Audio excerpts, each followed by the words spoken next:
Today we're going to talk about the Sarasota real estate market. We're going to look at data points to help us understand whether or not the market has crashed thus far and what may be ahead of us. Now, if you're new to my channel, I'm Katrin.pfitzenreiter. I'm a real estate agent in the Sarasota County and Manatee County region. So let's get right into this video. First off, I thought it was important to do this video because it's actually been quite a bit of time since I talked about the real estate market and the different data points. Also, I hear quite a lot of people that I'm talking to on the phone saying, well, we're just going to wait a little bit while longer while the prices continue to crash in Florida. And that made me feel like, you know what, I need to educate the public as to what's been happening in Florida. I understand that there's a lot of different YouTubers out there and you have different options in terms of where you can get your content, because there's certainly lots of crash videos out there. Crash videos on YouTube especially can garner a lot of money. These crash videos, a lot of them have been going on for over 2 years. And so let's look at the data and see what's truly been happening. And hopefully towards the end of this video, you're gonna have a much better idea of A, what has been happening in the Florida real estate market, and then B, provide you with more information so you can make the right decision for you. There's essentially a tale of two stories here. If you're on the west side in California, some of the prices have dramatically come down.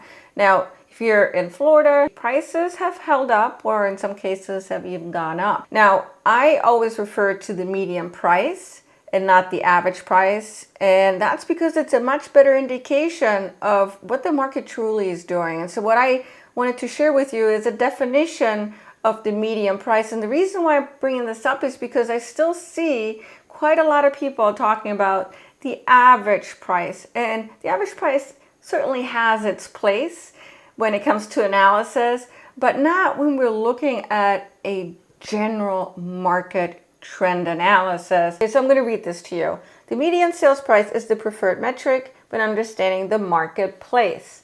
Since it's less volatile, it makes month-over-month comparisons more stable and isn't as influenced by sales that are above the normal price.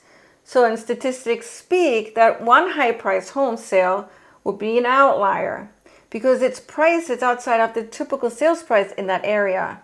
Including outliers in statistics is dangerous because it can potentially misrepresent the overall market. Why am I sharing this for you? Because I think it's important that you understand why I'm always referring to the median sales price. Also, if you're doing your own analysis, I encourage you to do the same. So having said that, let's get right into some of the charts that I have pulled up here. Okay guys, so I have SunStats portal pulled up, and SunStats is offered for realtors via Florida Realtors. So you have to be a real estate agent to be able to get into this portal.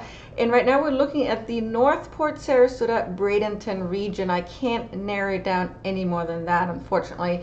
The last data set we have is for April of this year, and I've actually selected January 2018 up until April of this year. And the reason why I like to go back to January of 2018 because the first 2 years prior to COVID will give you a good idea of what a more normalized market is. And so it always compare it back to pre-COVID days. That's the reason why I've included here. Then I've also selected single family homes. So that's what we're looking at today because most of you guys are going to be interested in purchasing a single family home. I also think it's a good indication of how the market is trending from a trend perspective. So let's look at what the data shows us. As of April 2023, in comparison to same time last year, so April of 2022, the prices have actually increased by 8%.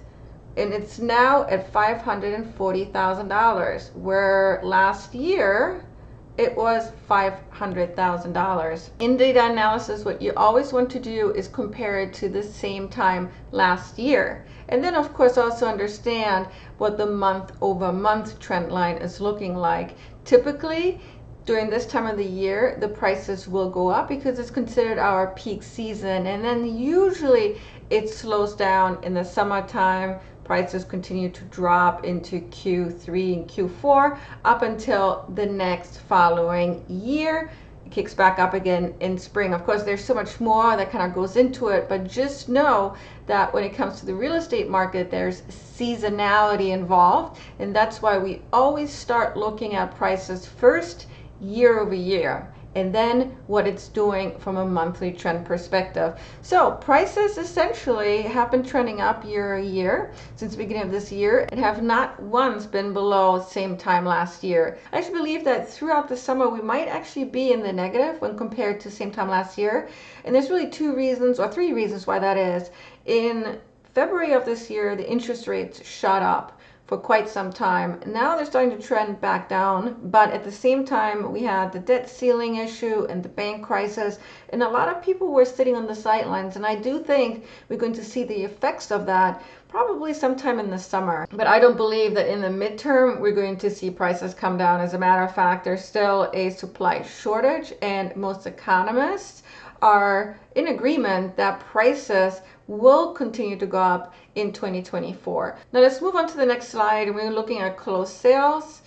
It went slightly down from March of this year, and it now is at 1,409. So 1,409 transactions happened in April, and yes, it's down from the peak last year, which was actually March of 2021. But when we compare it, and see, this is why I like to go back to the periods before COVID, because that gives us a much better indication of what a normal market is like. And so if we go back to, say, April, closely aligned to 2018, and so what we're seeing in terms of closed sales, not unusual at all. It's normalizing. All right, now let's move on to months of supply of inventory. This is an important analysis, an important chart, because prices are dictated by supply and demand. It's a really simple relationship, but there's quite a lot that goes into dictating how demand is going to fare. What impacts supply is how much construction is happening, and then of course whether or not sellers are actually listing. In a healthy, balanced market, we typically say that the months of supply need to be about 6 months. I actually think that in our area here, it's probably more around 5 months. That's when you're really starting to see the prices kind of level off. But right now, where we're sitting is at 2.8 months, right? So at April of this year, which is still historically low when you go back to 2018 and 2019. It's gone up absolutely since last year, but it's still relatively low. So let me explain what 2.8 months of supply of inventory means. So essentially, if there's no more sellers that come in and list their homes, it would take about 2.8 months up until all of the inventory are sold. All right, now let's talk about cash sales as a percentage of sales, and I really want you to wrap around this April number. So close to 40% of the transactions in our area, the Northport, Sarasota, Bradenton area, were cash offers. The rest, of course, is financing, but that's 40%. It's almost half of the transactions were cash offers. There's still a lot of money that is pouring into this region. People have money, and of course, if everything else is equal, cash will be king when it comes to a multiple offer situation. Let's talk about how long it actually takes for a home to go under contract.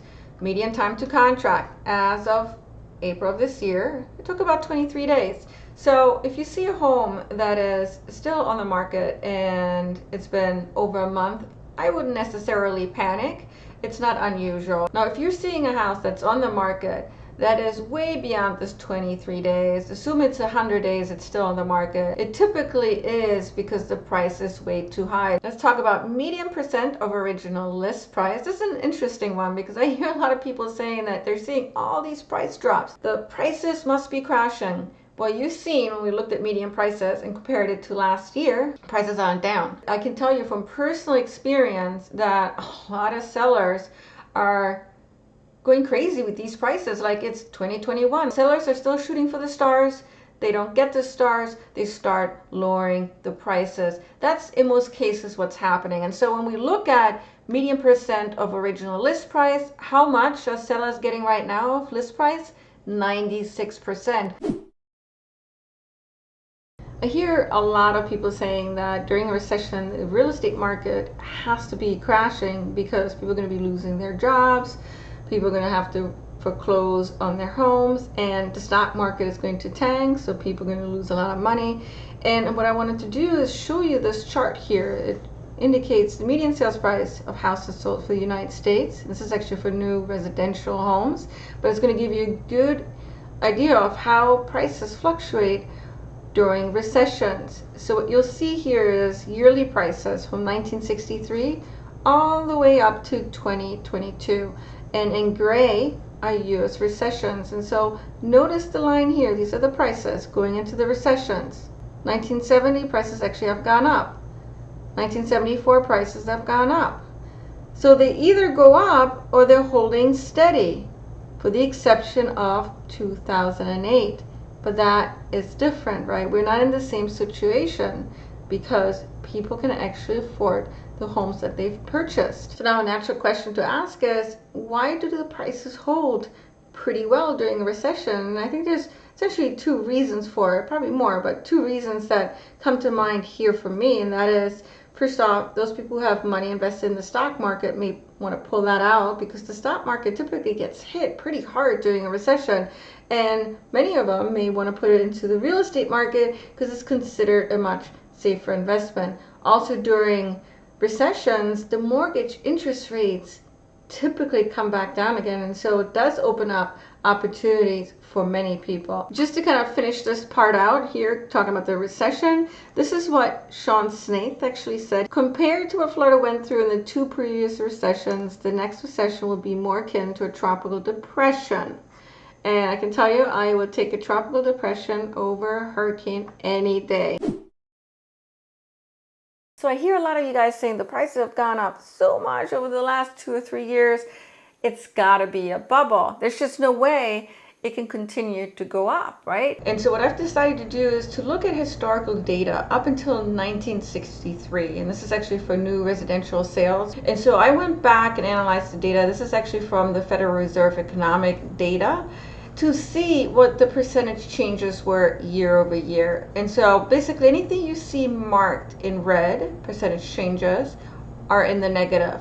And so from 1963, we were in the negative 5 times. Anything else were positive. Now, I've heard some people say, well, the last 3 years we've had major price increases. According to this data here, it was approximately 38% from 2020 to 2022. So then I started looking at major price increases going back in history.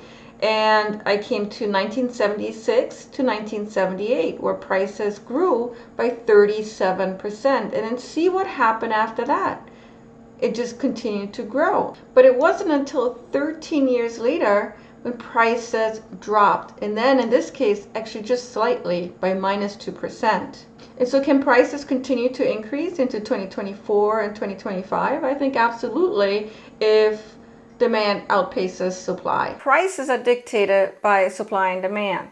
That's all there is to it, essentially. As long as there's demand over supply, prices will continue to increase. If it's below supply, that's when you're going to see prices come down. Mortgage brokers and lending institutions have a good system in place to ensure that those people who they're giving mortgages to can actually afford paying it off, right? And so looking at distressed sales right now in the marketplace, it's at a historical low. The affordability of homes here is far less than what it was 3 years ago, especially with the wages not keeping up versus the price increases that we've seen over the last few years. Florida has very much become a story of the haves and the have-nots, unfortunately.